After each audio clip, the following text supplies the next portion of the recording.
Let's start with the latest on where we stand on healthcare reform. Now, one of the central questions is the White House actually behind the public option, or are they saying they're behind it, but in reality they're not? Okay, well, we have more updates on that because President Obama spoke up over the weekend about his true intentions.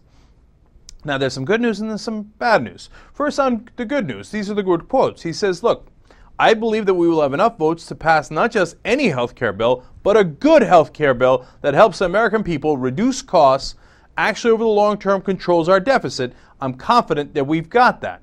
He continues, there are those in the Republican Party who think the best thing to do is just to kill reform, that will be good politics. And he says, of course, that's not. Now, that sounds pretty good when I first read that, and I thought, well, good. I mean, he's saying, look, I don't, if I just pass this thing, for the sake of passing it, that doesn't really help me. That's what we've been saying, so I felt positive about that. He made it even more specific. He said, quote, I have no interest in having a bill get passed that fails, that doesn't work. He's saying this on CBS 60 Minutes. He said, I intend to be president for a while, and once this bill passes, I own it. And if people look and say, you know what, this hasn't reduced my costs, my premiums are still going up 25%, insurance companies are still jerking me around, I'm the one who's going to be held responsible. So I have every incentive to get this right. Now, I read that and I think, oh, fantastic. Okay, now he gets it. You see, if he passes something that isn't meaningful or that doesn't bring our costs down, well, he's going to have to pay the piper eventually. Then I read these quotes. Not such good news. As the president had said, quote, the public option is only a means to an end, and we should remain open to other ideas that accomplish our ultimate goal.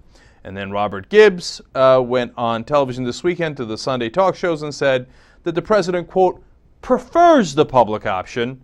However, he said, what's most important is choice and competition. So it appears that, in fact, they are not in favor of the public. They would prefer it, but it is exceedingly clear from those quotes, in my opinion, that they are not going to go in that direction, that they're going to go for co-ops or the trigger for the public option. Instead, I'm not the only one who thinks this. Frank Rich wrote a similar column, and then Bob Rice, Frank Rich, of course, with the New York Times, Bob Rice, former labor secretary for Bill Clinton, wrote something very good on Salon, and he broke down the specifics. He said, look, it appears that they are not going to go for the public option. Let me give you a quote from him. He said, Obama's Wednesday night speech reassured the Democratic base that the president is deeply committed to getting universal coverage. But the speech also made clear that the White House has decided to side with the Senate Finance Committee and against the Democratic base on the details.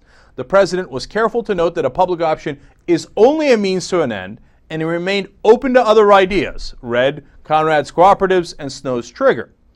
The speech included nothing about Medicare bargaining leverage, thereby letting the drug deal stand. The president clearly sided with the Senate Finance on the funding mechanisms of a tax or a fee on high-end insurance rather than a surtax on the wealthy. So, as Reich is explaining there, no surtax on the wealthy to pay for it, because we got to find a way to pay for it in some way, right? And of course, the insurance companies were dead set against that, and hence their corporate minions in the Senate and Republicans and Democrats, including Max Baucus, Ken Conrad, were against that. The Senate Finance Committee is against it.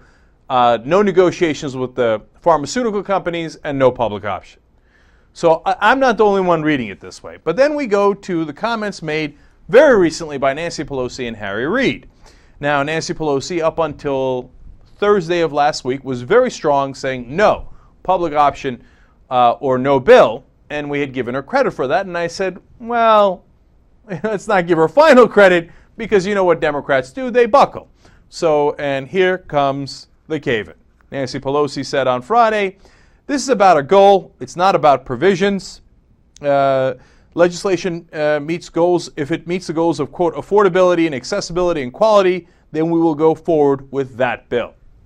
In other words, the provision of the public option is not necessary. We will go forward with other provisions if we think that it brings us some sort of choice or competition, wink, wink. Now, Harry Reid, he says, the purpose of a public option is this, to create competition, which is so important, and create quality health care. Sounds good so far. Finishes up by saying, So if we can come up with a concept of a cooperative that does just that, that is, it makes more competition, it makes insurance companies honest, yes, I think that would fill the bill. So, Kent Conrad's co-ops, yes. Public option, no. That leads me to my questions. I got to ask you this before we go any further, and I want to ask, I'm being very, very serious about this. I want to ask you guys so I know which direction we should go in. Okay, I got 3 questions for you, and I want to make them polls on theyoungturks.com so you could give me an answer, okay? And I can have a sense of how you guys think about this. Because I know a lot of people have written comments and emails, etc., in both directions, but I want to get a sense of the numbers better, okay? So the first question is, has the White House, in your opinion, already given up on the public option? Because it looks like to me that they have, based on these quotes. And it looks like the Senate Democrats have given up on it as well, let alone Nancy Pelosi. But maybe I'm misreading, because I know I get a lot of emails from you guys saying, no, Cenk, you're being pessimistic. They say they prefer it and they want it and they'd like to fight for it. Give them a chance. So I want to do one poll, okay, that says, just you answer me. Do you think that the White House has already given up on the public option? Okay? And then let's move on to the second question, which is, and this is probably the most important one. Look, if you think the White House has given up on it and the Senate Democrats have given up on it, should we bother continuing to fight?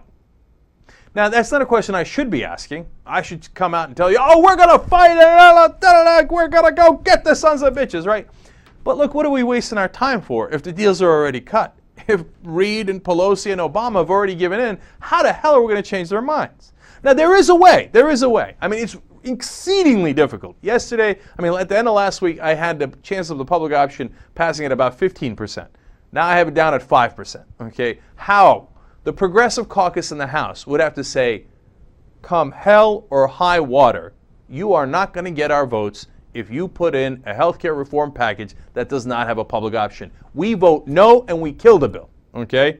Now if you can get 40 Progressive Caucus members to do that, then okay. Then the public option might go in. But they got to be real about it, right?